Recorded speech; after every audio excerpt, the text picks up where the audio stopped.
स्वागत आहे तुमचं सुनीता सिंपल कुकिंगमध्ये। आज आपण मकर संक्रांत विशेष तिळगुळचे खुसखुशीत लाडू अगदी झटपट कसे बनवायचे ते पाहणार आहोत। आज आपण मकर संक्रांत विशेष तिळगुळचे खुसखुशीत असे लाडू बनवणार आहोत। तर त्यासाठी लागणारे साहित्य पाहूयात। इथे हे मी तीळ घेतलेले आहेत। हे बिना पॉलिशचे तीळ आहेत, पांढरे शुभ्र आहेत। हे 1 वाटी घेतलेले आहेत। अर्धी वाटी मी शेंगादाणे घेतलेले आहेत।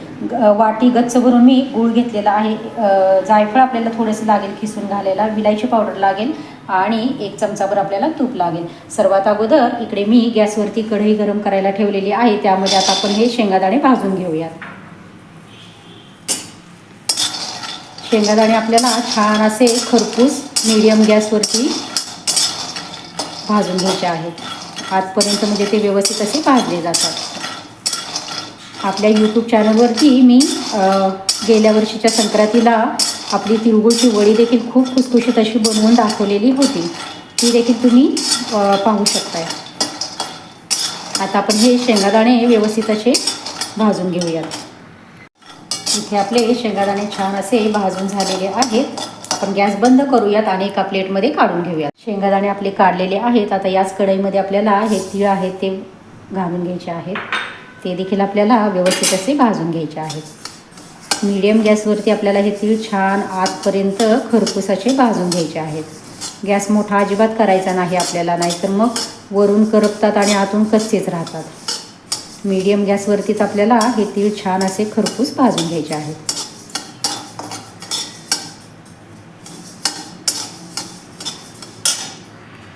इथे आपले तीळ छान असे भाजून झालेले आहेत, पाहू शकताय तुम्ही। आता आपण ते एका प्लेटमध्ये काढून घेऊयात आणि थंड करू। इथे मी एका वाटीमध्ये थोडेसे हे भाजलेले तीळ काढून घेतलेले आहेत। आता हे शेंगादाणे मी साल काढून घेतलेले आहे, ते आपण मिक्सरच्या भांड्यामध्ये घालून घेऊयात आणि अगदी जाडसर असे आपण हे वाटून घ्यायचे आहेत।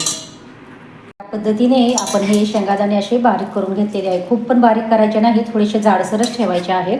आता आपण एका बाउलमध्ये काढून घेऊया आणि याच मिक्सरच्या भांड्यामध्ये आता आपण हे तीळ देखील वाटून घेणार आहोत। तीळ देखील आपण बारीक करून घेऊयात। तीळ देखील बारीक करून झालेले आहेत व शेंगादाणे देखील बारीक करून झालेले आहेत। आता कढईमध्ये आपण 1 चमचाभर तूप घालून घ्यायचे आहे। आपले तूप वितळलेले आहे। आता आपण त्यामध्ये हा गूळ घालून घेऊयात। गॅस आपल्याला बारीक करायचा आहे आणि आता आपल्याला बारीक गॅसवरती हा गूळ पूर्णपणे वितळवून घ्यायचा आहे। हे व्यवस्थित आपण मेल्ट करून घेऊयात। खूप वेळ लागत नाही, हलवत राहायचं आहे, लगेचच मेल्ट होतो। कढई आपली गरम असते त्यामुळे फार वेळ लागत नाही। झटपट होतात हे लाडू, पटकन, अगदी फार वेळ पण लागत नाही, काही नाही।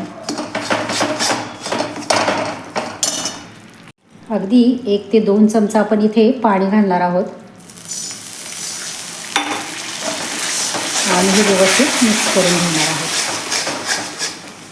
हे गाठी वगैरे काय असतील गुळाच्या तर त्या व्यवस्थित अशा मोडल्या जातील। गॅस बारीकच ठेवायचा आहे आपल्याला। हे व्यवस्थित आपण गुळाच्या गाठी आहेत त्या फोडून घेऊयात। हा गूळ पूर्ण व्यवस्थित असा मेल्ट झालेला आहे, पाहू शकता इथे तुम्ही।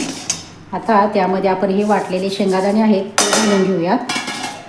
हा तीळ आहे, वाटलेले तीळ आहेत ते घालून घ्यायचे आहेत आणि हे व्यवस्थित आपण मिक्स करून घ्यायचं आहे। पटपट आपल्याला हे मिक्स करायचे आहे।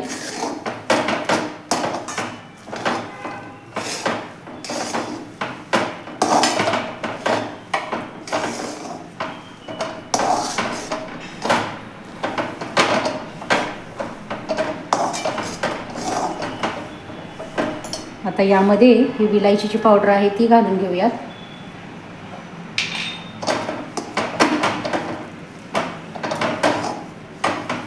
हे देखील व्यवस्थित आपल्याला मिक्स करून घ्यायचं आहे आणि हे जायफळ आहे घेतलेलं ते देखील मी यामध्ये किसून घालणार आहे।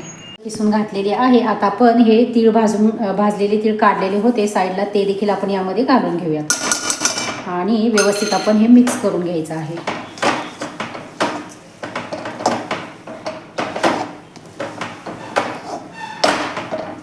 आता आपण गॅस बंद करूयात। गॅस बंद केला आहे। आणि हे मिश्रण आपण हलकंसं थंड होऊ देऊयात आणि मग लगेचच आपण याचे लाडू करायला घेऊयात. आपले मिश्रण हलकेसे थंड झालेले आहे, पाहू शकताय तुम्ही. आता आपण अगदी छोटे छोटे असे याचे लाडू बनवून घेणार आहोत. हे या पद्धतीने अगदी सहजपणे हे लाडू वळले जातात. तुम्हाला केवढी साईज हवी आहे त्यानुसार तुम्ही बनवून घेऊ शकता. लहान साईज किंवा मोठी साईज असे तुम्ही करून घेऊ शकता. इथे आपला एक लाडू छान असा बनवून तयार झालेला आहे. इथे पाहू शकताय तुम्ही. याच पद्धतीने मी सर्व लाडू बनवून घेणार आहे. पहा, इथे आपले सर्व लाडू छान असे बनवून तयार झालेले आहेत. रेसिपी अगदी साधी सोपी आहे आणि झटपट होणारी आहे. आवडली असेल तर नक्कीच व्हिडिओला लाईक करा, शेअर करा, कमेंट करा. चॅनलवरती अजूनही नवीन असाल तर प्लीज नक्की चॅनलला सबस्क्राईब करा व शेजारील बेल आयकनही प्रेस करा. धन्यवाद.